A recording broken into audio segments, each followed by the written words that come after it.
Howdy there, folks. This is Lapidary Dave, and we have a very special treat for you today. We're going to be showing you folks the Diamond Pacific Genie trim saw attachment. I've used this several times throughout the years in my career, but I've never had the pleasure until now to actually own one. You can pick this up from diamondpacific.com or from one of their distributors. Essentially what this does is lets you turn the right side of your Genie into an 8-inch trim saw.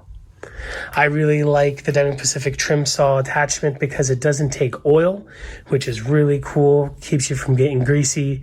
Me and Sweet Jim use a trim saw that takes oil, and it can be really messy, and sometimes it's kind of annoying when you're just trying to trim up some slabs. So this is a huge blessing. No special tools needed. You can just spin off the adapter on the right side, throw on this attachment, and you are good to go. The Diamond Pacific trim saw attachment kit comes with this hood that replaces the plastic hood on the right side of your machine, your Genie. It comes with a 8-inch blade. It comes with the saw adapter. And it comes with this table and reservoir. You don't need any fancy tools to get this on there. Essentially, you just take off the hood.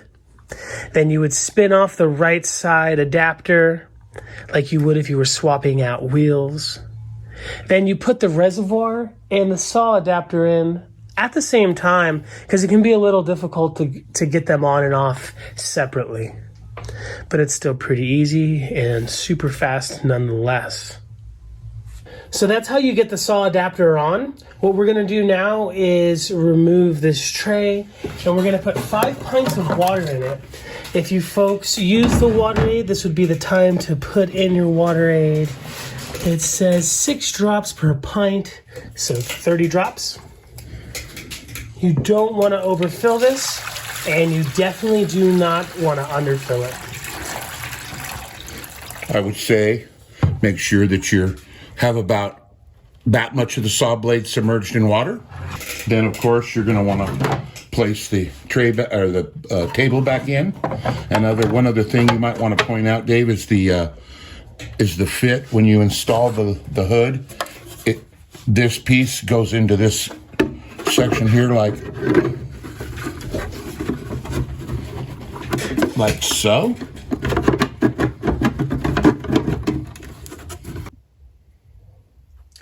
So we put the hood on and added the water. Now we're going to turn on the machine and make sure everything's aligned and that it's not hitting any of the sides or the hood or anything.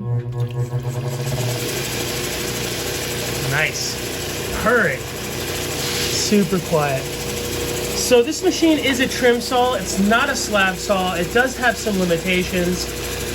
We're going to trim up a couple pieces here of some hardstone to show you what this machine can do. I took the time and I marked out some slabs of different materials. We have a piece of moss agate from the Katy Mountains. We have a piece of nephrite jade, which is a little bit tougher than that material. Then we have some kind of random jasper. I'm not exactly sure what this is, but it looks kind of cool. It's almost like some kind of greenstone or something from a green belt or whatnot. And then we are gonna slice a thunder egg, little thunder egg on this saw, just to show you some tough stuff. It would be way too easy to cut some turquoise or some varicite on this. You already know I can do that. We're gonna show you what you might not know it can do. All right, first off, Sweet Jim is going to trim up this really hard jasper or some kind of greenstone, not exactly sure what it is. He's gonna hog out the mass of the material, then he's gonna work the templated angles.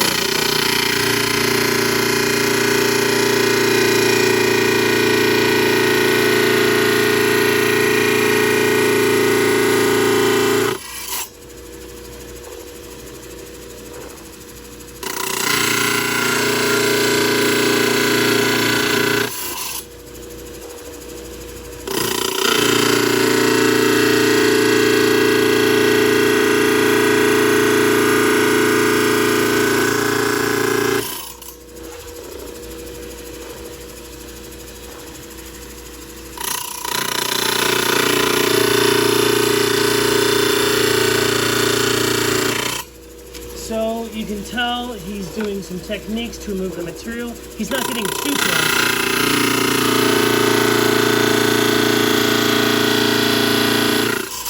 But close enough that it's going to save him a lot of time on the hardware.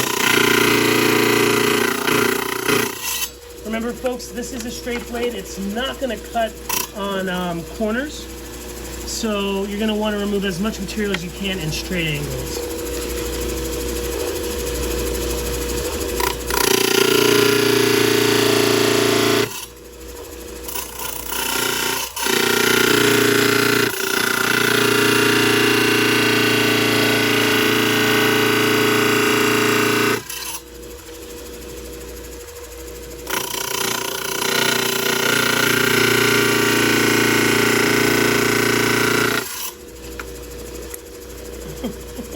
Nice. You want to get rid of that little corner there for us? I really like it. I'm super impressed. Yeah, that's a fine trim saw. I tend to want to use my cutoff wheel, but after seeing this, I might have a change of heart on how I go about cutting out my shapes. Here's a little harder piece of. Sure. Again, folks, what trimming up a slab is actually doing is saving your hard wheels labor. Time is money, diamond is money. So it's saving you a lot of time and money. You know, just by trimming up a stone, you can save yourself hours on a set of pieces.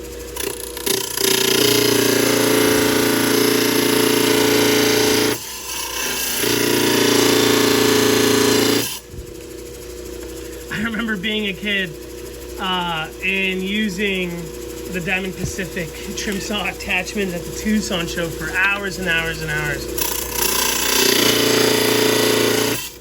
Every day while I was there. That brings me back for sure.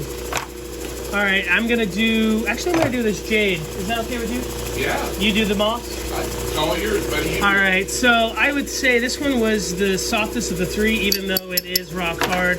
The second hardest is probably the Nephrite Jade. Looks a little bit older. Kind of hard to see the template. I can see it pretty well.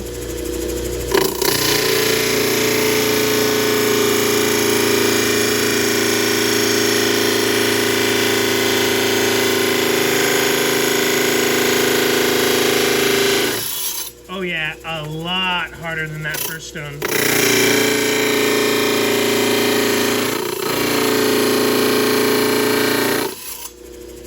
But I think it's good to show you folks the limitations of the machine.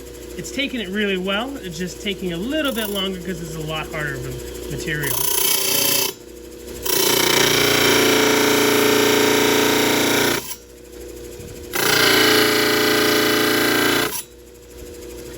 I gotta say, Jim is better trimmer than I am. He was doing a much better job.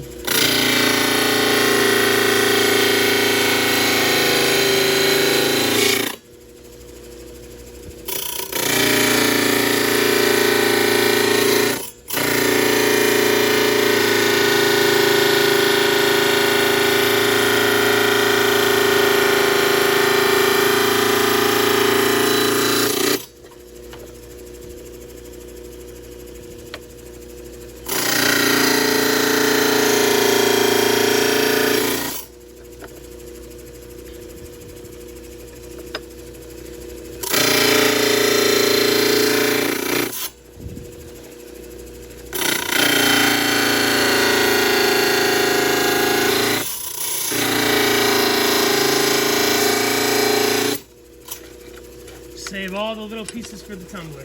Absolutely.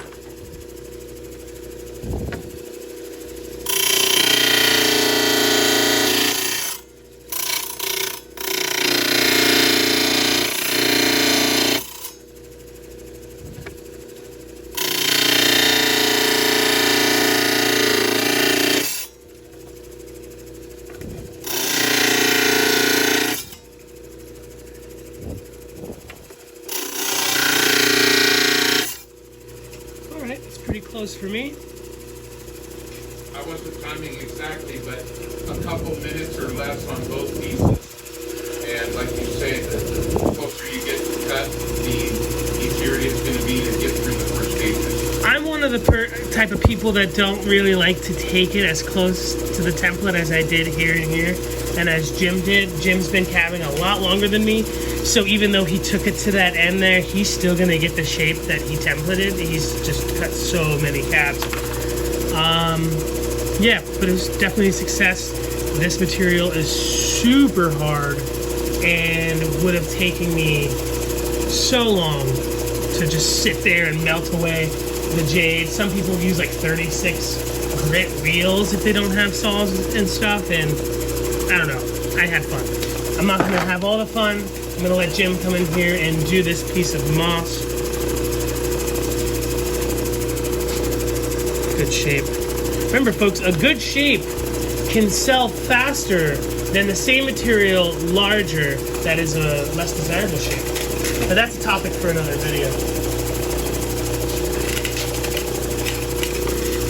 One thing I want to mention, which you've seen before, this blade is thin and it's not dangerous. I can actually run my hand on the wheel. I wanted to say the same thing and I forgot it.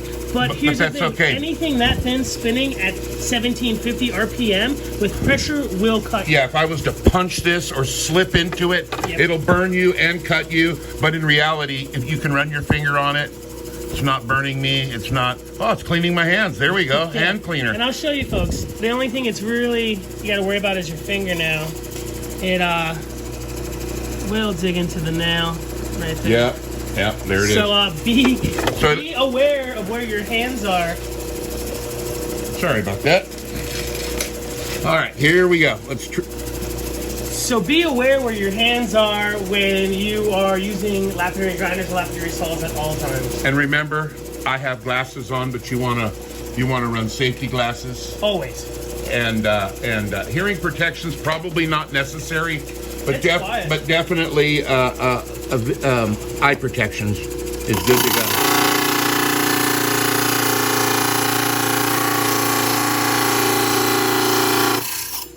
Do you think that material is softer than that first piece you cut? Equal.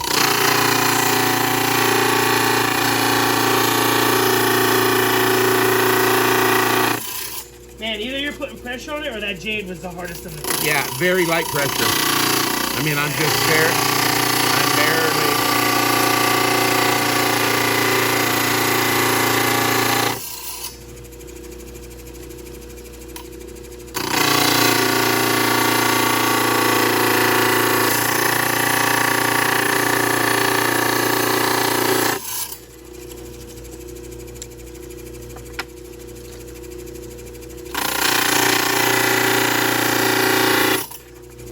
There we have it.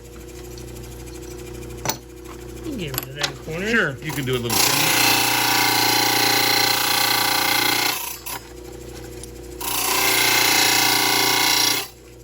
I dug into the template. I should have left it alone. You guys will develop your own technique. There is no right and wrong way.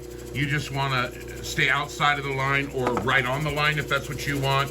And my opinion of this attachment is a solid A. It works extremely well. Let's saw a Thunder Egg. Sure. While Sweet Jim is picking out a Thunder Egg, I wanted to talk a little bit more about the limitations of this machine. Obviously, because of these washers here, it's going to be hard to work anything deeper than the length of the blade to the washer, and then any slab thicker than the washer to the base of the table there. That's common sense for a lot of folks, but you know, some folks, you know, want to get every single millimeter of use out of their blade. So I figured I'd mention it. If it's a little bigger than, if you're working something a little bigger than this thing can handle, maybe consider spinning it. It's probably bad news though. So just work with what you got. This isn't Hauser. It's Potato Patch. This is a Potato Patch. It's got a green tint to it, right? Yeah, a little bit. Potato Patch, Thunder Egg, Geode. Oh, that's right. At the Hauser Beds, yes. Yeah, what do they call it? Wiley Wells? Wiley Wells, correct. Yeah, cool. That's it. This material can be hollow, full of beautiful crystals, or it could be solid agate. So let's do a couple of these.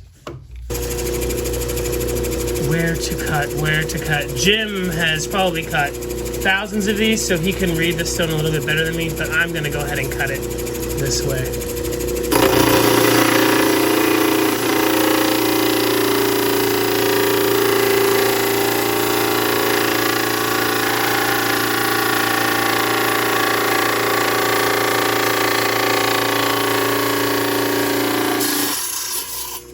All right, the material popping off of it isn't the Rhyolite. Yeah, it's rhyolite. Some people actually take a hammer and just chip all that stuff away. Let's take a look. Nice. Oh yeah.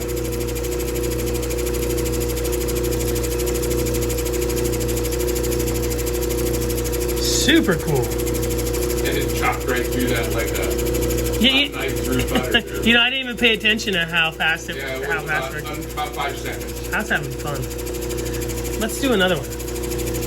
So this one speaks for itself. This is the legendary one and only Hauser. Yeah, I'm pretty sure that's the Hauser bed right there. Pink Hauser right here.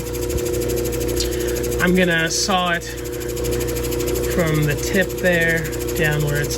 And if you take a look over here, it's about to the limit of this attachment, of the adapter, because of that washer there. I might have to spin it ever so slightly. I don't think so. But if you're wondering, yeah, this size. I'll put the the measurement of this width down below.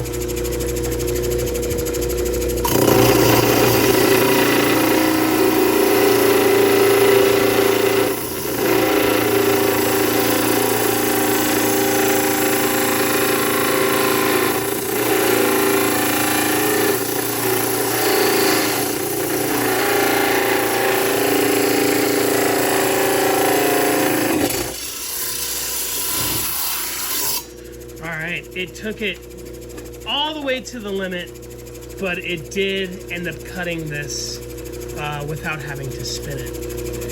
And here we go. Quartz. A little bit of agate there on the bottom, but look at that inside, hiding. Juicy pocket, isn't it? It's a crystal, dude. Ah, beautiful. Any colors or just No colors, but just a super brilliant little crystal hiding in there. A little hard for me to get on camera. There we go. If we cut it the other way, we probably would have destroyed it. I would have cut it like right there. Oh, let's do that. Let's take a look at it.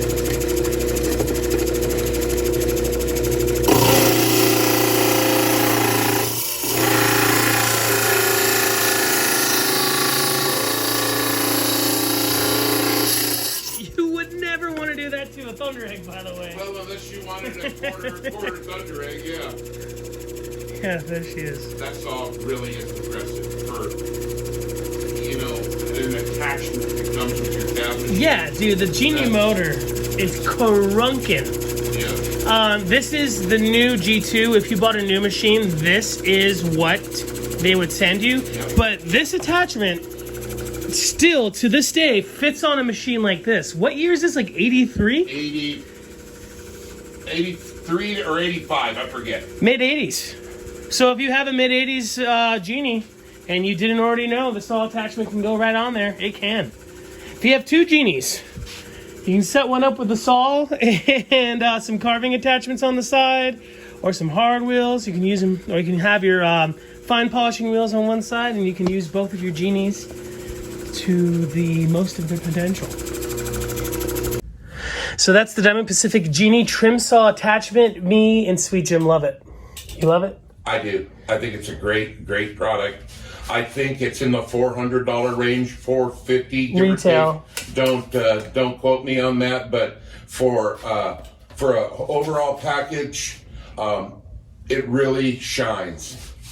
Yeah, I love the water, but I think what would make it super appealing and desirable to a lot of folks is it uses something you already have. If you're using your Genie because you travel a lot, you're in an RV or you're in an apartment, this is awesome for trimming up your slabs. If you're tight on space and noise, you don't have a 24-inch slab saw going on anyway. So you're probably buying your slabs or having someone do them for you.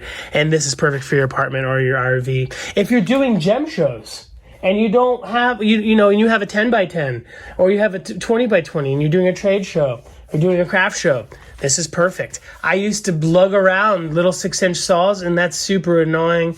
And it's intimidating to other vendors, thinking that you're going to be having like a workshop right next to them, and they get all weird and blah, blah, blah.